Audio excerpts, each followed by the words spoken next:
और हमारे साथ मौजूद हैं बड़े ही young and talented new batting allrounder. और जो है उनसे बहुत सारे सवालात मैं करना चाह रहा था। उस वक्त मेरे पास अथॉरिटी नहीं थी, अब क्योंकि माइक और जो है सारी अथॉरिटी मेरे पास वापस आ चुकी है सभा को सक्सेसफुली जो है दखल अंदाज कर देने के बाद इस शो से। सो मैं जानना चाहूँगा हमारे जो यंग यहाँ पे उभरते हुए राइजिंग स्टार बैठे, I would like to discuss, आपसे ये जानना चाहेंगे कि मुश्किलात क्या हैं। जैसे व्हेन वी वर प्लेइंग बहुत बड़ा मसला था कि किट एक पूरी अरेंज कर लेना for a person coming from a middle class background was a uphill task, because एक किट मुनासिब भी बहुत ज़्यादा महंगी आती थी। तो हमें इस तरह के चैलेंजेस थे, फिर ग्राउंड्स का अवेलेबल ना होना, पिचेस का अवेलेबल ना होना, ठीक है, नेट्स के अंदर प्रॉपर जो है वो सीमेंट वाली विकेट आप लोगों को तो शायद मिल जाती है, हमारे लिए वो भी ढूंढना कभी कभी मुश्किल हो जाती थी। तो अब आप लोगों के क्या चैलेंजेस हैं, बुनियादी चैलेंज अगर मैं आपसे पूछूं इस वक्त यूथ का पाकिस्तान के अंदर जो यंग प्लेयर्स क्रिकेट खेलना चाहते हैं, लेट्स से 10 से 12 साल के लोग जो क्रिकेट अपनी स्टार्ट करना चाहते हैं, बुनियादी मसला क्या है उनका? सर बुनियादी मसला आपको बहुत फ्रैंकली बताऊंगा। सबसे जो बुनियादी मसला है ना इस वक्त, वो है ग्राउंड से घर से ग्राउंड आना। इससे बड़ा मसला नहीं है।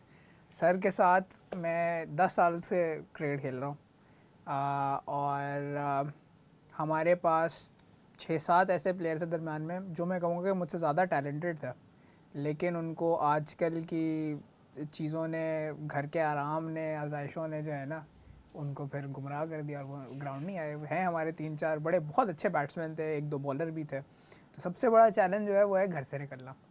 मेरा चक्कर ये कि मेरे पूरे जो फैमिली है वो एक स्पोर्ट्स ओरिएंटेड फैमिली है। My mother use to play squash, she was number 2 out of 50 in Pakistan.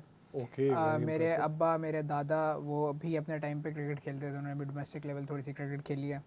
तो मेरी जो अर्लीस्ट मेमोरीज़ है ना वो क्रिकेट ग्राउंड्स में गुजरी है। तो मेरी इन बिल्ड चीज़ है, मुझसे घर पे रहा नहीं जाता। बल्कि मैं वो वाला बच्चा हूँगा शायद जिसको ना, बल्कि कल रात को ही मैं घर थोड़ा लेट आया था क्योंकि मैं घर से बाहर पैडल खेलने गया हुआ था। मुझे होता है कि मैं बस कुछ ना कुछ खेलता रहूं। तो सबसे बड़ा चीज़ ये है कि आपने ग्राउंड आना। सेकेंडली फिर फिटनेस मेंटेन करना। और थर्ड चीज़ें हमारे लिए, सही बात बताऊंगा, सर ने हमें बहुत सपोर्ट किया इस चीज़ में, बहुत आसान बनाई है हमारे लिए क्रिकेट के। जो भी ये वाली चीज़ें हैं ना, हमारे लिए नेट अवेलेबल होना, ग्राउंड अवेलेबल होना, वो ही मेड श्योर कि हमें मिले। हमें कोई मसला नहीं होता। सर मेक श्योर के हर हफ्ते एक ना एक मैच हम खेलें, चाहे वो कोई भी ग्राउंड हो, हमें मिल जाए किसी ना किसी तरह। बट किड्स कहाँ से आती?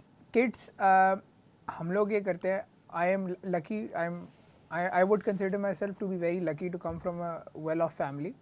तो वो वाला इशू मुझे नहीं हुआ। मेरे पेरेंट्स ने हमेशा मेरी क्रिकेट को एक प्रायोरिटी समझा है। और लेकिन जो नहीं होता उनके लिए अभी भी बहुत डिफ़िकल्ट, अभी तो शायद मेरे हिसाब से शायद ज़्यादा डिफ़िकल्ट हो गया। महंगी होगी। हाँ, तो उस तरह फिर हम इन क्लब ये कोशिश करते हैं कि फिर जैसे मिलजुल के ना, मेरे पास टीम कोई, की किट ले ली। हाँ टीम की किट हो गई, या फिर कोई एक आध बच्चा जो नहीं कर पा रहा अफोर्ड, हमने मिलजुल के ये कर लिया कि जी मेरे पास ग्लव्स एक्स्ट्रा पड़े, मैं ग्लव्स दे दूंगा, एक के पास पैड्स और पैड्स दे देगा, एक किट बैग दे देगा। तो इस तरह करके हम उसको फिर सपोर्ट करें। अगर उसके बाद नहीं भी है तो अगर मैच पे आ रहा है तो हम उसको अपनी किट दे दें इस्तेमाल करने के लिए। लेकिन हमारा कोशिश ये होती है कि कोई लेफ़्ट आउट फील ना करें, क्योंकि आप at the end of the day it's a game, you are there to have fun as well as you are there to win.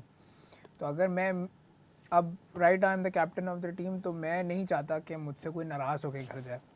अगर मैंने किसी को बारी नहीं दी, किसी को नहीं दिया कुछ, तो मेरे पास एक स्पेसिफिक वजह होती है और फिर मैं उनको समझाता हूँ। तो आजकल की जो मेन मसले वो यही हैं कि सर ने तो हमें बहुत सपोर्ट किया, वो ग्राउंड वगैरह कर देते हैं अवेलेबल, लेकिन बहुत सारे और क्लब्स हैं जिनके पास अपने ग्राउंड्स नहीं हैं। CDA ने ग्राउंड्स वापस ले लिए हैं, तो इस वजह से ग्राउंड की अवेलेबिलिटी बहुत मसला हो जाती है। और हाँ, यही प्रॉब्लम है आजकल के।